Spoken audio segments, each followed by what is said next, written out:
ದೇವರೇ, ನನ್ನನ್ನು ಬದಲಾಯಿಸು ಎಂಬುದು ನಮ್ಮ ಪ್ರಾರ್ಥನೆಯಾಗಬೇಕು.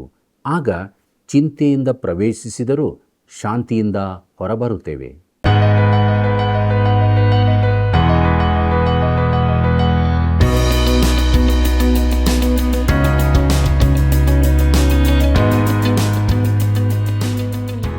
ಆತ್ಮೀಯ ಸಹೋದರ ಸಹೋದರಿಯರೇ, ನೀವೆಲ್ಲರೂ ಹೇಗಿದ್ದೀರಿ? ಅನುದಿನವೂ ನೀವು ವೀಕ್ಷಿಸುತ್ತಿರುವ ಕಾರ್ಯಕ್ರಮ ನಿಮಗೆ ಸಂತೋಷವನ್ನು ನೀಡುತ್ತದೆ ಎಂದು ನಾವು ನಂಬುತ್ತೇವೆ.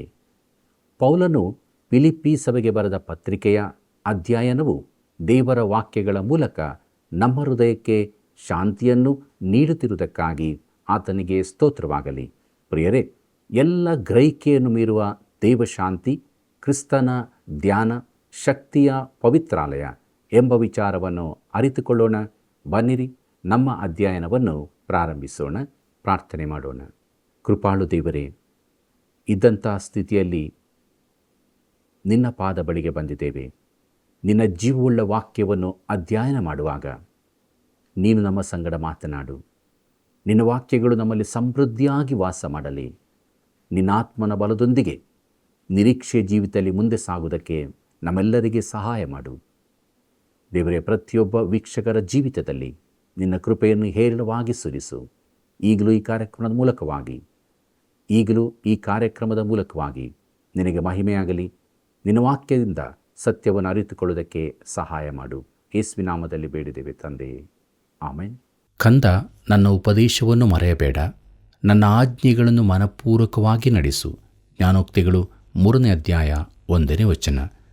ಕರ್ತನಲ್ಲಿ ಪ್ರೀತಿಯುಳ್ಳ ಸಹೋದರ ಸಹೋದರಿಯರೇ, ನಮ್ಮ ರಕ್ಷಕನಾದ ಯೇಸು ಕ್ರಿಸ್ತನ ಪರಿಶುದ್ಧವುಳ್ಳ ನಾಮದಲ್ಲಿ ನಿಮ್ಮೆಲ್ಲರಿಗೂ ನನ್ನ ಹೃದಯಪೂರ್ವಕವಾದ ಪ್ರೀತಿಯ ವಂದನೆಗಳು. ಪ್ರಿಯರೇ, ಕಳೆದ ಕಾರ್ಯಕ್ರಮದ ಕೊನೆಯ ಭಾಗದಲ್ಲಿ ನಾವು ಪ್ರಾರ್ಥನೆಯ ವಿಚಾರವಾಗಿ ಧ್ಯಾನ ಮಾಡುತ್ತಾ ಬಂದೆವು. ಪ್ರಿಯರೇ, ಇಂದಿನ ಕಾರ್ಯಕ್ರಮದಲ್ಲಿ ಅದನ್ನು ಮುಂದುವರಿಸಿ ನೋಡುವಾಗ ದೇವರ ಮಕ್ಕಳಲ್ಲನೇಕರು ಹಠಮಾರಿಗಳಾಗಿರುತ್ತಾರೆ. ಆತನು ಇಲ್ಲವೆಂದು ಹೇಳಿದಾಗಲೂ ಅವರು ದೇವರು ಪ್ರಾರ್ಥನೆ ಕೇಳಿಲ್ಲವೆಂದು ಹೇಳುತ್ತಾರೆ. ದೇವರು ಪ್ರತಿಯೊಂದು ಪ್ರಾರ್ಥನೆಯನ್ನು ಕೇಳುತ್ತಾನೆ. ಪ್ರಿಯ ಮಿತ್ರನೇ, ನೀನು ಪ್ರಾರ್ಥನೆಯಲ್ಲಿ ಯಾವ ಸಂಗತಿಯನ್ನು ದೇವರ ಬಳಿಗೆ ಕೊಂಡೊಯ್ಯಬಹುದು? ದೊಡ್ಡದಾಗಲಿ ಸಣ್ಣದಾಗಲಿ ಅದನ್ನು ಹೇಗೆ ವಿಂಗಡಿಸುತ್ತಿ? ಎಲ್ಲವೂ ದೇವರಿಗೆ ಸಣ್ಣದೇ ಆಗಿರುತ್ತದೆ. ಇನ್ನೊಂದು ಉದಾಹರಣೆ ಕೊಡುತ್ತೇನೆ. ಪನಾಮಾ ಕಾಲುವೆಯನ್ನು ಕಟ್ಟುವಾಗ 2-3 ಸಲ ಸೋತ ಮೇಲೆ ಸರಿಯಾದ ಯೋಜನೆ ತಯಾರಿಸಲ್ಪಟ್ಟು ಕೆಲಸ ನಡೆಯುತ್ತಿರುವಾಗ ಕೆಲಸಗಾರರು ಬಿಡುವಿಲ್ಲದೆ ದುಡಿಯುತ್ತಿದ್ದರು. ಇದಕ್ಕೆ ಪರಿಹಾರವಾಗಿ ಕಾರ್ಮಿಕರ ಮನೆಯವರನ್ನು ಕೆಲಸದ ಸ್ಥಳಕ್ಕೆ ಕಳುಹಿಸಿದರು. ಒಬ್ಬ ಯುವ ಇಂಜಿನಿಯರ್ ಬಳಿ ಅವನ ಪತ್ನಿಯೂ ಚಿಕ್ಕ ಮಗನೂ ಬಂದಿದ್ದರು.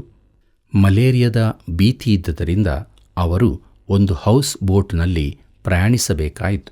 ಪ್ರತಿ ಮಧ್ಯಾಹ್ನ ಆ ಇಂಜಿನಿಯರನು ತನ್ನವರಿದ್ದ ಹೌಸ್ ಬೋಟಿನೆಡೆಗೆ ದೋಣಿ ನಡೆಸಿಕೊಂಡು ಹೋಗುತ್ತಿದ್ದನು. ಒಂದು ದಿನ ಕೆಲಸದ ನಕ್ಷೆಯನ್ನು ಅವನು ಹರಡಿಕೊಂಡಿದ್ದಾಗ ಅವನ ಮಗನು ಆಟದ ಕಾರಿನೊಂದಿಗೆ ಆಡುತ್ತಿದ್ದನು. ಪಕ್ಕನೆ ಆ ಹುಡುಗನು ಅಳತೊಡಗಿದನು. ಅವನ ಕಾರಿನ ಒಂದು ಚಕ್ರ ಕಳಚಿ ಹೋಗಿತ್ತು. ಅವನು ಅದನ್ನು ಸರಿಪಡಿಸಲು ತುಂಬ ಪ್ರಯತ್ನಿಸಿದರೂ ಅವನಿಂದಾಗಲಿಲ್ಲ. ಅವನ ತಂದೆ ಅವನಿಗೆ ಸುಮ್ಮನಿರಲು ಹೇಳಿ ಕೋಣೆಯಿಂದ ಹೊರ ಕಳಿಸುತ್ತಾನೋ? ಇಲ್ಲ. ಅವನು ತನ್ನ ದೊಡ್ಡ ಕೆಲಸದ ನಕ್ಷೆಗಳನ್ನು ಬದಿಗಿರಿಸಿ ತನ್ನ ಮಗನನ್ನು ಎತ್ತಿಕೊಂಡು ಏನಾಯಿತೆಂದು ಕೇಳಿದನು. ಮಗನು ತನ್ನ ಕೈಗಳಲ್ಲಿ ಕಾರನ್ನು ಕಳಚಿ ಹೋದ ಚಕ್ರವನ್ನೂ ತೋರಿಸಿದನು. ಆಗ ತಂದೆ ಆ ಕಾರನ್ನು ಬೇಗ ಸರಿಪಡಿಸಿಕೊಟ್ಟನು. ಮಗನನ್ನು ಮುದ್ದಿಸಿ ಮೊದಲಿನಂತೆ ಆಡಿಕೊಳ್ಳಲು ಬಿಟ್ಟನು. ಅವನು ಒಳ್ಳೆಯ ತಂದೆಯಾಗಿದ್ದನು.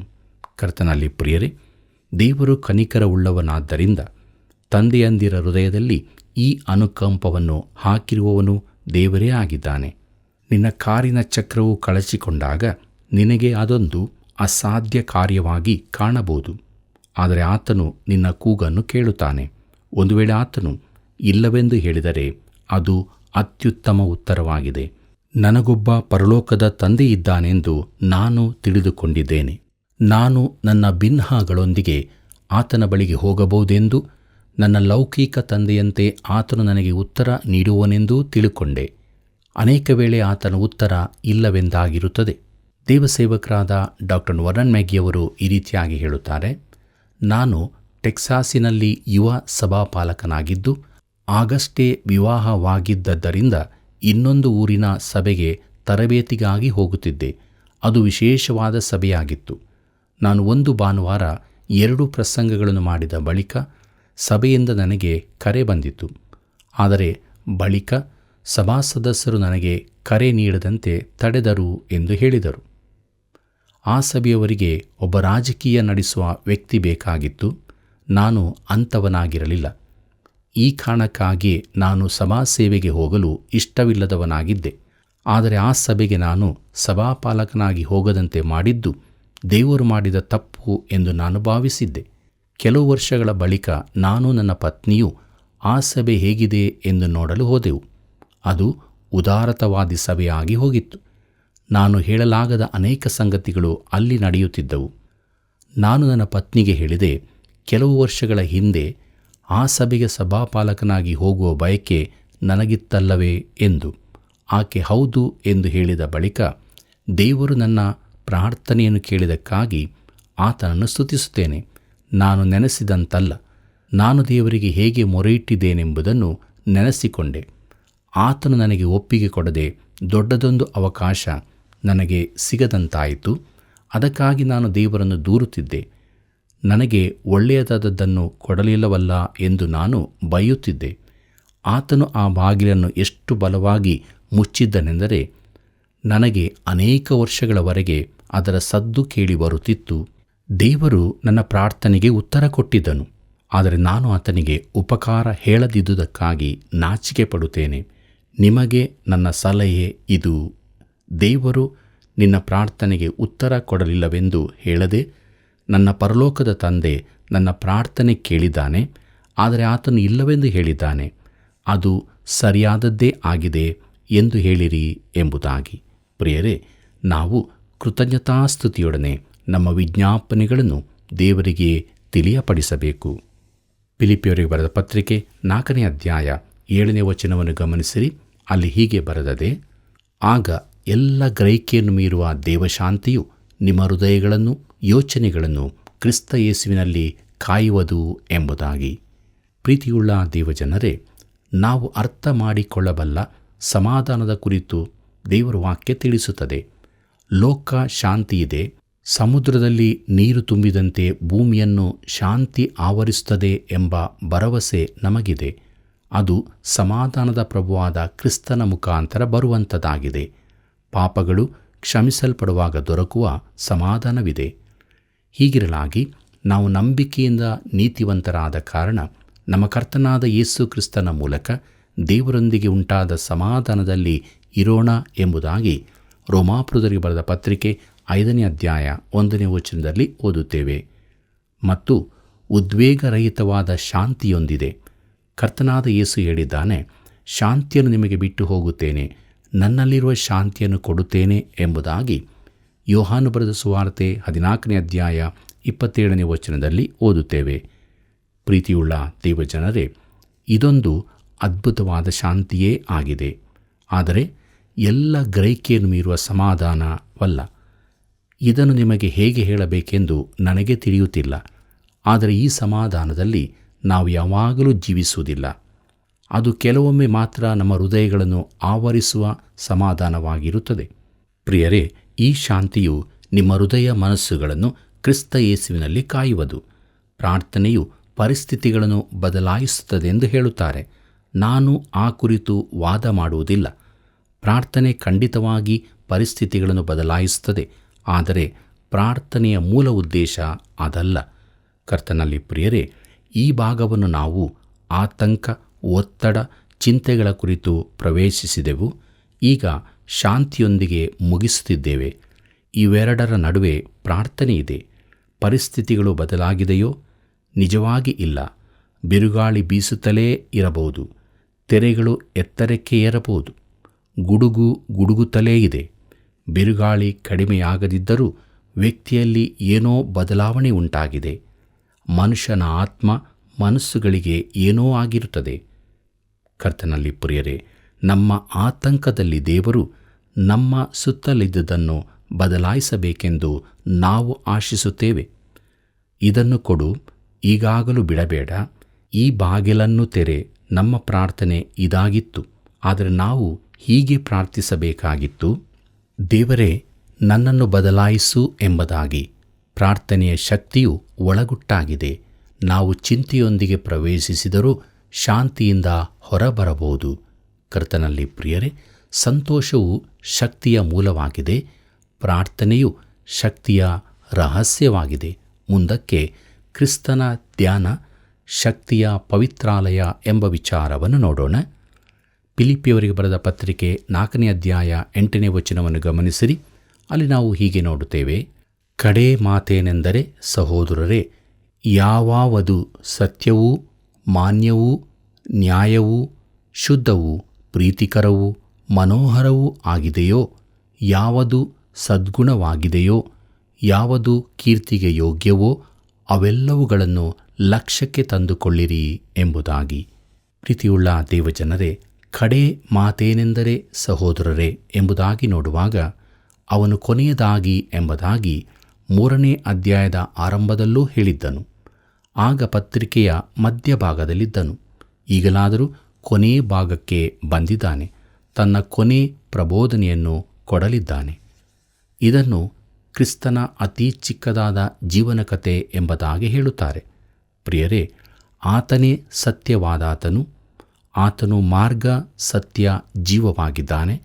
ಪ್ರಾಮಾಣಿಕವಾದದ್ದು. ಆತನು ನ್ಯಾಯವಂತನಾಗಿದ್ದಾನೆ. ಯಾವುದು ನ್ಯಾಯವಾದದ್ದೋ ಆತನು ನ್ಯಾಯವಂತನೆಂದು ಕರೆಯಲ್ಪಟ್ಟಿದ್ದಾನೆ. ಶುದ್ಧವೂ ಎಂಬುದಾಗಿ ನೋಡುವಾಗ ಈ ಭೂಮಿಯ ಮೇಲೆ ಇದ್ದ ಮಾನವರಲ್ಲಿ ಕರ್ತನಾದ ಯೇಸು ಮಾತ್ರವೇ ಶುದ್ಧನಾದವನು. ನನ್ನಲ್ಲಿ ಯಾವನು ಪಾಪವನ್ನು ತೋರಿಸಬಲ್ಲನು ಎಂದು ಆತನು ಪ್ರಶ್ನಿಸಿದನು. ಯಾರಿಗೂ ಆಗಲಿಲ್ಲ. ಆತನು ಹೇಳಿದನು, ಇಹಲೋಕಾಧಿಪತಿಯು ಬರುತ್ತಾನೆ, ಅವನಿಗೆ ಸಂಬಂಧಪಟ್ಟದ್ದು ಯಾವುದೊಂದು ನನ್ನಲ್ಲಿಲ್ಲ ಎಂಬುದಾಗಿ ಯೋಹಾನ ಬರೆದ ಸುವಾರ್ತೆ 14ನೇ ಅಧ್ಯಾಯ 30ನೇ ವಚನದಲ್ಲಿ ಓದುತ್ತೇವೆ. ಪ್ರಿಯರೇ, ಸೈತಾನನು ಯಾವಾಗಲೂ ನಮ್ಮಲ್ಲಿ ದೋಷವನ್ನು ಹುಡುಕುತ್ತಿರುತ್ತಾನೆ. ನಿನ್ನ ಕುರಿತು ಏನು? ಆದರೆ ಕರ್ತನಾದ ಯೇಸುವಿನಲ್ಲಿ ಏನೂ ಇರಲಿಲ್ಲ. ಆತನು ಪರಿಶುದ್ಧನು, ನಿರ್ದೋಷಿಯೂ ನಿಷ್ಕಳಂಕನು, ಪಾಪಿಗಳಲ್ಲಿ ಸೇರದೆ ಪ್ರತ್ಯೇಕವಾಗಿರುವವನು ಆಗಿದ್ದನು ಎಂಬುದಾಗಿ ಇಬ್ರಿಯರಿಗೆ ಬರೆದ ಪತ್ರಿಕೆ 7ನೇ ಅಧ್ಯಾಯ 26ನೇ ವಚನದಲ್ಲಿ ಓದುತ್ತೇವೆ. ಪ್ರಿಯರೇ, ಆತನು ಪ್ರೀತಿ ಪಾತ್ರನು, ಅಂದರೆ ಕೃಪಾಪೂರ್ಣನು. ಸದ್ಗುಣ ಅಂದರೆ ಬಲ, ಧೈರ್ಯಗಳಿಗೆ ಸಂಬಂಧಿಸಿದ್ದು. ಆತನು ಧೈರ್ಯವಂತನಾಗಿದ್ದನು. ಆತನು ನಮ್ಮ ಮಾನವತ್ವವನ್ನು ತನ್ನ ಮೇಲೆ ತೆಗೆದುಕೊಂಡನು. ಯಾವುದು ಕೀರ್ತಿಗೆ ಯೋಗ್ಯವೋ ಎಂಬುದಾಗಿ ನೋಡುವಾಗ ಆತನು ಸ್ತುತಿ ಆರಾಧನೆಗಳಿಗೆ ಯೋಗ್ಯನಾದವನು. ಪ್ರೀತಿಯುಳ್ಳ ದೇವಜನರೇ, ನಾನು ನೀನು ಕೊಳಕಾದ ಲೋಕದಲ್ಲಿ ಜೀವಿಸುತ್ತಿದ್ದೇವೆ. ಯಾವ ಹಾದಿಯಲ್ಲಿಯೂ ಮಲಿನವಾಗದಂತೆ ನಡೆಯಲು ಸಾಧ್ಯವಿಲ್ಲ. ನಿಮ್ಮ ಮನಸ್ಸು ಕೊಳಕಾಗುತ್ತದೆ, ದೃಷ್ಟಿ ಕೊಳಕಾಗುತ್ತದೆ. ಈ ಕೊಳಕಿನಿಂದ ನಿನಗೆ ಸಾಕಾಗಿದೆಯೋ?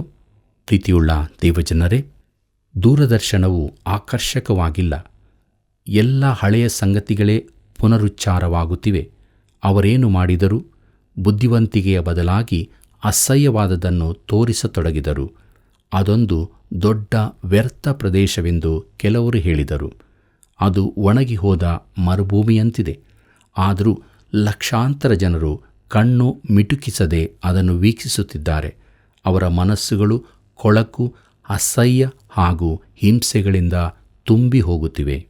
ಪ್ರೀತಿಯುಳ್ಳ ದೇವಜನರೇ, ಕ್ರೈಸ್ತನೊಬ್ಬನು ಇಂತಹ ಕೊಳಕು, ಅಸಹ್ಯ ಹಾಗೂ ಈ ಲೋಕದ ಪ್ರಶ್ನಾರ್ಥ ಸಂಗತಿಗಳ ನಡುವೆ ಸಮಯ ಕಳೆಯುವುದಾದರೆ ಅವನ ಜೀವಿತದಲ್ಲಿ ಶಕ್ತಿ ಇರುವುದಿಲ್ಲ. ಕ್ರೈಸ್ತರಲ್ಲನೇಕರು ಈ ಲೋಕದ ಸಂಗತಿಗಳಲ್ಲಿ ಸಮಯ ಕಳೆದು ಅವುಗಳಿಂದಲೇ ತಮ್ಮ ಮನಸ್ಸು, ಹೃದಯ, ಹೊಟ್ಟೆಗಳನ್ನು ತುಂಬಿಸಿಕೊಳ್ಳುವುದರಿಂದಲೇ ನಮ್ಮಲ್ಲಿ ಅನೇಕ ಬಲಹೀನ ಕ್ರೈಸ್ತರಿದ್ದಾರೆ. ಮತ್ತು ತಮ್ಮ ಜೀವಿತಗಳಲ್ಲಿ ಶಕ್ತಿ ಯಾಕೆ ಇಲ್ಲವೆಂದು ಅಚ್ಚರಿಪಡುತ್ತಾರೆ. ಪ್ರಿಯರೇ, ನಮಗೊಂದು ಪರಿಶುದ್ಧ ಸ್ಥಳ ಬೇಕಾಗಿದೆ. ನಮ್ಮ ಮನಸ್ಸು ಶುಚಿಗೊಳಿಸುವ ಸಂಗತಿ ಬೇಕಾಗಿದೆ. ನಾವು ಇಲ್ಲಿ ಕೆಲವು ಪ್ರಶ್ನೆಗಳನ್ನು ಹಾಕಿಕೊಳ್ಳಬೇಕಾಗಿದೆ. ದೇವರ ವಾಕ್ಯದೊಂದಿಗೆ ನೀನು ಎಷ್ಟು ಸಮಯ ಕಳೆಯುತ್ತಿ? ಕ್ರಿಸ್ತನನ್ನು ಧ್ಯಾನಿಸುವುದರಲ್ಲಿ ಎಷ್ಟು ಸಮಯ ಕಳೆಯುತ್ತಿ? ನಾವೆಲ್ಲರೂ ಮುಸುಕು ತೆಗೆದಿರುವ ಮುಖದಿಂದ ಕರ್ತನ ಪ್ರಭಾವವನ್ನು ದರ್ಪಣದಲ್ಲಿ ಕಾಣಿಸ್ತದೋ ಎಂಬಂತೆ ದೃಷ್ಟಿಸುವವರಾಗಿದ್ದು, ಪ್ರಭಾವದಿಂದ ಅಧಿಕ ಪ್ರಭಾವಕ್ಕೆ ಹೋಗುತ್ತಾ ಆ ಪ್ರಭಾವದ ಸಾರೂಪ್ಯವುಳ್ಳವರೇ ಆಗುತ್ತೇವೆ. ಇದು ದೇವರಾತ್ಮನಾಗಿರುವ ಕರ್ತನ ಕೆಲಸಕ್ಕನುಸಾರವಾದದ್ದೇ ಎಂಬುದಾಗಿ ಕೊರಿಂಥದವರಿಗೆ ಬರೆದ 2ನೇ ಪತ್ರಿಕೆ 3ನೇ ಅಧ್ಯಾಯ 18ನೇ ವಚನದಲ್ಲಿ ಓದುತ್ತೇವೆ. ಪ್ರಿಯರೇ, ದೇವರ ವಾಕ್ಯವು ಒಂದು ದರ್ಪಣವಾಗಿದೆ. ಅದರಲ್ಲಿ ನಾವು ಕರ್ತನ ಪ್ರಭಾವವನ್ನು ಕಾಣುತ್ತೇವೆ. ಜೀವಿಸುವ ಕರ್ತನನ್ನು ನೋಡುವುದಕ್ಕೆ ಇರುವ ಒಂದೇ ಮಾರ್ಗ ದೇವರ ವಾಕ್ಯವೇ. ಆತನನ್ನು ದೃಷ್ಟಿಸುವಾಗ ಅಲ್ಲಿ ಸ್ವಾತಂತ್ರ್ಯವಿದೆ, ಬಿಡುಗಡೆಯಿದೆ. ಆತನು ಕೊಡುವ ಬೆಳವಣಿಗೆಯೂ ದೊರೆಯುತ್ತದೆ. ಬೇರಾವ ಮಾರ್ಗದಿಂದಲೂ ಇದು ನಿನಗೆ ದೊರೆಯಲಾರದು. ಪ್ರೀತಿಯುಳ್ಳ ದೇವಜನರೇ, ವಿಶ್ವಾಸಿಗಳ ಜೀವಿತದ ಪ್ರಭಾವವು ಎಷ್ಟೊಂದು ಬಾಲಿಶವಾದದ್ದು, ಪ್ರಭಾವರಹಿತವಾದದ್ದೂ ಆಗಿದೆ. ಕ್ರೈಸ್ತರು ತಮಗೆದುರಾಗುವ ಯಾವ ಬೋಧನೆಗೂ ಸುಲಭವಾಗಿ ಬಲಿ ಬೀಳುವುದು ಎಷ್ಟು ಆಶ್ಚರ್ಯಕರವಾದದ್ದು. ಸತ್ಯ ಯಾವುದು, ತಪ್ಪಾದದ್ದು ಯಾವುದೆಂದು ವಿವೇಚಿಸುವುದು ಅವರಿಂದಾಗದು. ಇದಕ್ಕೆ ನನ್ನ ಮನಸ್ಸಿನಲ್ಲಿ ಹೊಳೆದ ಒಂದು ಕಾರಣವೆಂದರೆ ದೇವರ ವಾಕ್ಯದ ಜ್ಞಾನದ ಕೊರತೆಯಿಂದಲೇ. ನಮ್ಮ ಜೀವಿತದಲ್ಲಿ ಶಕ್ತಿ ಬೇಕಾದರೆ ನಾವು ಕ್ರಿಸ್ತನ ವ್ಯಕ್ತಿತ್ವವನ್ನು ಧ್ಯಾನಿಸಬೇಕು, ದೇವರ ವಾಕ್ಯದ ಮೂಲಕ ಧ್ಯಾನಿಸಬೇಕು. ಪ್ರಿಯರೇ, ಅನೇಕ ವೇಳೆ ಜನರು ಮನರಂಜನೆಗಾಗಿ ದೇವಾಲಯಕ್ಕೆ ಬರುತ್ತಾರೆ. ಇತರರ ಉಡುಪುಗಳನ್ನು ನೋಡಲು, ಇಲ್ಲವೇ ಕಣ್ಣು ಕೂರುವುದಕ್ಕೆಂದು ಒಬ್ಬರು ಹೇಳಿದ್ದಾರೆ. ಕೆಲವರು 1 ತಾಸು ಕೂತು ತಾವು ಭಕ್ತಿವಂತರೆಂದು ನೆನೆಸುತ್ತಾರೆ. ಪ್ರಿಯ ಮಿತ್ರನೇ, ದೇವರ ವಾಕ್ಯ ಮಾತ್ರವೇ ನಿನಗೆ ಬಲವನ್ನು ತರುತ್ತದೆ. ನೀನು ಬಲಹೀನನಾಗುವಾಗ ನಿನಗೆ ಆತ್ಮಿಕ ಆಹಾರ ಬೇಕಾಗುತ್ತದೆ. ರೊಟ್ಟಿ ಮಾಂಸಗಳು ನಿನಗೆ ಶಕ್ತಿ ತುಂಬಲು ಬೇಕಾಗುತ್ತದೆ. ದೇವರ ವಾಕ್ಯವು ನಿನಗೆ ಆತ್ಮಿಕ ರೊಟ್ಟಿಯೂ ಮಾಂಸವೂ ಆಗಿರುತ್ತದೆ. ಆತ್ಮಿಕವಾಗಿ ಬೆಳೆಯಲು ಇರುವ ಒಂದೇ ಮಾರ್ಗ ದೇವರ ವಾಕ್ಯ ಧ್ಯಾನದಲ್ಲಿ ಸಮಯ ಕಳೆಯುವುದೇ ಆಗಿದೆ. ಅದು ಯೇಸು ಕ್ರಿಸ್ತನನ್ನು ಪ್ರಕಟಿಸುತ್ತದೆ. ನಮಗೆ ಕಾಣುವ ಕಣ್ಣು ಇದ್ದರೆ ವಾಕ್ಯದ ಪ್ರತಿ ಪುಟದಲ್ಲೂ ನಾವು ಆತನನ್ನು ಕಾಣಬಹುದು. ನಾವು ಆತನನ್ನು ನೋಡಲೇಬೇಕಾಗಿದೆ.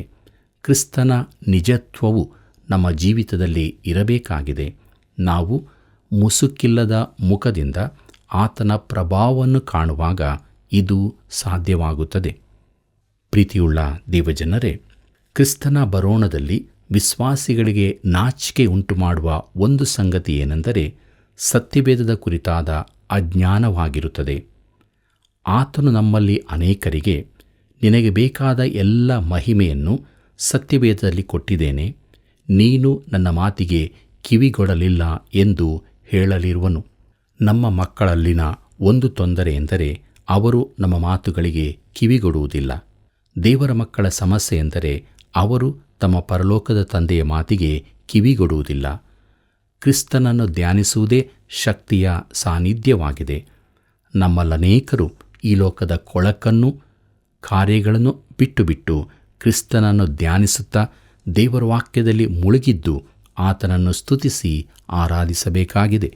ಕರ್ತನಲ್ಲಿ ಪ್ರಿಯರೇ, ಕೊನೆಯದಾಗಿ ಫಿಲಿಪ್ಪಿಯವರಿಗೆ ಬರೆದ ಪತ್ರಿಕೆ 4ನೇ ಅಧ್ಯಾಯ 9ನೇ ವಚನವನ್ನು ಗಮನಿಸಿರಿ. ಅಲ್ಲಿ ನಾವು ಹೀಗೆ ನೋಡುತ್ತೇವೆ: ನೀವು ಯಾವುದನ್ನು ನನ್ನಿಂದ ಕಲಿತು ಹೊಂದಿದಿರೋ ಮತ್ತು ಯಾವುದನ್ನು ನನ್ನಲ್ಲಿ ಕೇಳಿ ಕಂಡಿರೋ ಅದನ್ನೇ ಮಾಡುತ್ತಾ ಬನ್ನಿರಿ. ಹೀಗೆ ಮಾಡಿದರೆ ಶಾಂತಿದಾಯಕನಾದ ದೇವರು ನಿಮ್ಮೊಂದಿಗಿರುವನು ಎಂಬುದಾಗಿ. ಪ್ರೀತಿಯುಳ್ಳ ದೇವಜನರೇ, ನಾನು ಮಾಡಿದಂತೆ ಮಾಡಿರಿ ಎಂದು ಪೌಲನು ಹೇಳಬಹುದು. ಆದರೆ ನಾವು ಹಾಗೆ ಹೇಳಿದರೆ ಅದು ಉದ್ದಟತನವಾದೀತು. ನಾನು ಹೋದ ಹಳೆಯ ಮಾರ್ಗದಲ್ಲಿ ನನ್ನ ಮಗನು ಬರುವುದು ನನಗೆ ಇಷ್ಟವಾಗಲಾರದು. ನಾನು ಅವನಿಗೆ ಒಂದು ಮಾದರಿಯಾಗಿರಬಾರದು. ಆದರೆ ಪೌಲನು ತನ್ನ ಜೀವಿತವನ್ನು ಇತರ ವಿಶ್ವಾಸಿಗಳಿಗೆ ಮಾದರಿಯನ್ನಾಗಿ ಉಪಯೋಗಿಸಬಹುದಾಗಿತ್ತು. ಪ್ರಿಯರೇ, ಆ ಶಕ್ತಿಯ ಸಾನ್ನಿಧ್ಯದಲ್ಲಿ ಅವನಿದ್ದನು. ಯಾಕಂದರೆ ಅವನು ಕ್ರಿಸ್ತನನ್ನು ತನ್ನ ಜೀವಿತದ ಕೇಂದ್ರವನ್ನಾಗಿ ಮಾಡಿಕೊಂಡಿದ್ದನು. ಪ್ರೀತಿಯುಳ್ಳ ಸಹೋದರ ಸಹೋದರಿಯರೇ, ನಾವು ಹೇಗಿದ್ದೇವೆ? ನಮ್ಮ ವಿಶ್ವಾಸದ ಜೀವಿತ ಇತರರಿಗೆ ಮಾದರಿಯಾಗಿದೆಯೋ? ದೈವಿಕ ಶಕ್ತಿಯ ಸಾನ್ನಿಧ್ಯದಲ್ಲಿ ನಾವು ಜೀವಿಸ್ತಾ ಇದ್ದೇವೆಯೋ? ನಾವು ಪರೀಕ್ಷಿಸಿಕೊಳ್ಳೋಣವೇ? ದೇವರ ವಾಕ್ಯಕ್ಕೆ ವಿಧೇಯರಾಗೋಣ. ಶಾಂತಿದಾಯಕನಾದ ದೇವರು ನಮ್ಮೊಂದಿಗಿರುವಾಗ ನಾವು ಕೂಡ ದೇವರ ಶಕ್ತಿಯನ್ನು ಹೊಂದಿದವರಾಗಿ, ಪುನರುತ್ಥಾನದ ಶಕ್ತಿಯಲ್ಲಿ ತುಂಬಿದವರಾಗಿ ಕ್ರಿಸ್ತಿಯ ಜೀವಿತವನ್ನು ಜೀವಿಸೋಣ. ಹೀಗಾಗುವಂತೆ ದೇವರು ತಾನು ನಮಗೆ ಸಹಾಯ ಮಾಡಿ ನಡೆಸಲಿ. ಕರ್ತನ ಕೃಪೆಯು ಸದಾ ನಿಮ್ಮ ಸಂಗಡ ಇರಲಿ. ಪ್ರಿಯ ವೀಕ್ಷಕರೇ, ನಾವು ನಂಬಿಕೆಯಿಂದ ನೀತಿವಂತರಾದ ಕಾರಣ ಯೇಸು ಕ್ರಿಸ್ತನ ಮೂಲಕ ದೈವಿಕ ಶಾಂತಿ ಸಮಾಧಾನವನ್ನು ಪಡೆದುಕೊಳ್ಳಬಹುದು. ಸಂತೋಷವು ಶಕ್ತಿಯ ಮೂಲವಾಗಿದೆ, ಪ್ರಾರ್ಥನೆಯು ಶಕ್ತಿಯ ರಹಸ್ಯವಾಗಿದೆ ಎಂಬ ವಿಷಯಗಳನ್ನು ತಿಳಿದುಕೊಂಡ ನಾವು ದಿನಾಲೂ ಮಲಿನವಾದ ಈ ಲೋಕದಲ್ಲಿ ಪರಿಶುದ್ಧರಾಗಿ ಸತ್ಯವಂತರಾಗಿ ಜೀವಿಸಿ ದೇವರನ್ನು ಮಹಿಮೆಪಡಿಸೋಣ. ಪ್ರಿಯ ವೀಕ್ಷಕರೇ, ಇಂದಿನ ಅಧ್ಯಯನದಲ್ಲಿ ನೀವು ತಿಳಿದುಕೊಂಡ ಸತ್ಯಗಳೇನು? ಕರೆ ಮಾಡಿ ನಮಗೆ ತಿಳಿಯಪಡಿಸುವಿರಾ? ಕಾರ್ಯಕ್ರಮ ವೀಕ್ಷಿಸಿ ಮಿಸ್ ಕಾಲ್ ನೀಡಿ ಬಹುಮಾನವನ್ನು ನಿಮ್ಮದಾಗಿ ಮಾಡಿಕೊಳ್ಳಿರಿ. ಮತ್ತೆ ಸಂಧಿಸೋಣ. ವಂದನೆಗಳು.